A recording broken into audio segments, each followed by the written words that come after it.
So I'm going to go back to where I started from and say, basically, when you say I came to the United States, basically, I came from the frontera in the United States. And it's like a place that's quite separate. It's a little corner of the US, Mexico, Texas, New Mexico.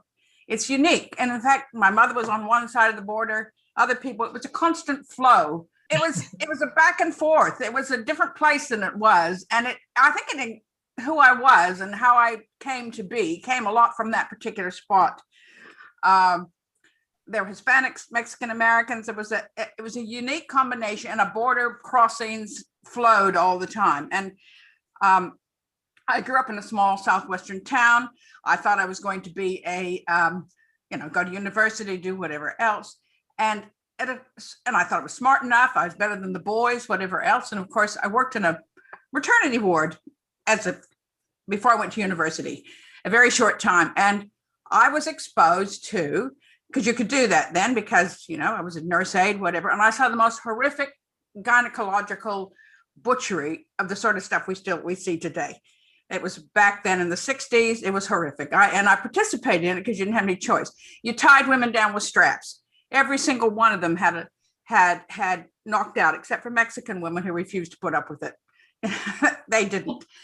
And I thought, oh no, this isn't going to happen to me. And a year later, of course, I was pregnant. I had a baby, and I was in that same position myself. And that is when I realized I'm a woman. I'm a female. My trajectory is quite different. And I think than my partners. And I think every woman enters it at a certain stage. There's something that captures you, whether it's work, whether it's maternity, whether it's health, abortion, whatever. Something that says, this is where I am defined by my body, and I'm not going to be able to escape it. So I had 5 children, 5 pregnancies in my lifetime, and 3 of them in 3 different countries. And in 1970, I moved to New Zealand, 1971. And with me at the same time came a wonderful book called Our Bodies, Ourselves. And I had that book. It came a year after I did. It was the same thing. It was like the conversation was continued in Nelson, New Zealand, where I live.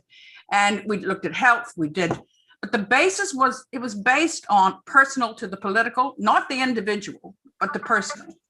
And so that's how it was formed. And it continued to be formed that way.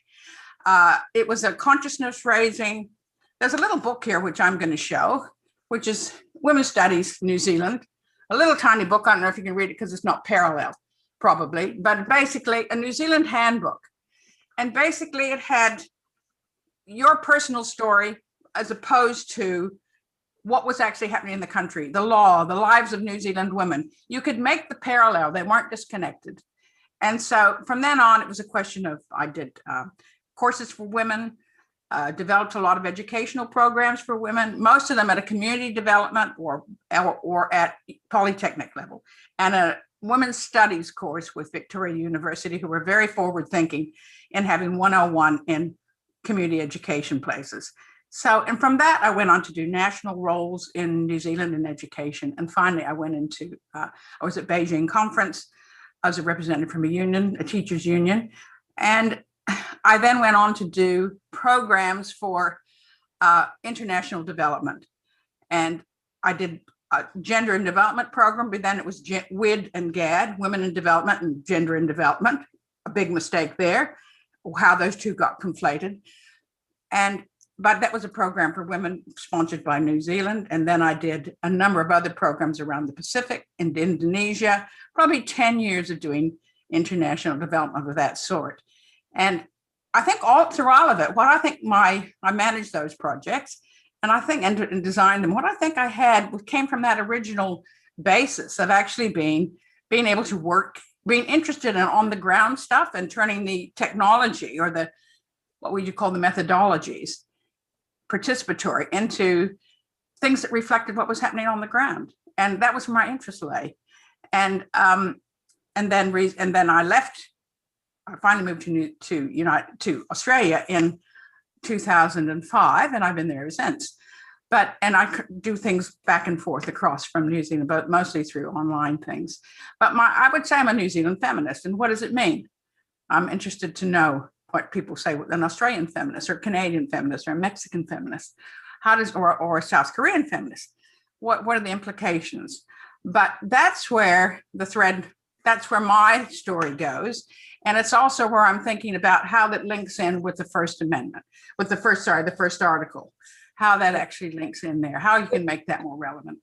If you look at the document itself, if you look at what it actually says in Article 1, it's got, it's any kind of impingement on the base of equality of men and women, of human rights, fundamental freedoms, political, economic, social, cultural, or any other field. And when I look at, so there's certain examples in my work in different places, and certainly in the Solomon Islands, there's one that exemplifies this perfectly. And it's the fact that in this particular place, any kind of female bodily functions, any kind of bodily functions are considered absolutely polluting. A fart. A friend of mine had to pay her brother money because she farted. You know, women going to the toilet, walking someplace at night so they're not seen by men. Their bladders go, their kidneys go. On a plane you travel from Solomon Islands, whatever else, the men in business class say, I don't want to see any women going to the toilet. You couldn't actually put a subway underneath the road because, in fact, to expedite traffic, because, in fact, someone might be driving across a man. And this kind of absolute objectification as pollution of women by their physical bodies is just, you can see it there, and you can see it as it's exemplified other places. But this is so pure to me, how it goes. And it's pornographied in the Western world. All these functions turn into pornography. But in that particular context, you can just see what it is. I mean, women's bodies are absolutely the worst things that could ever happen. They cannot identify out of it. There's nothing they can do. And there's plenty of other places where these kind of examples exist. If you look at, so basically, that's what I see in Article 1. That's what I see. It's the body that's at work. And in fact, how it's actually been turned against us in so many different ways. And I think that if we're thinking about why it matters, you can go across I think what you said, Jay, and other women say from other countries, we can actually link with those women because they have different legislation, different laws. And that's one of the ways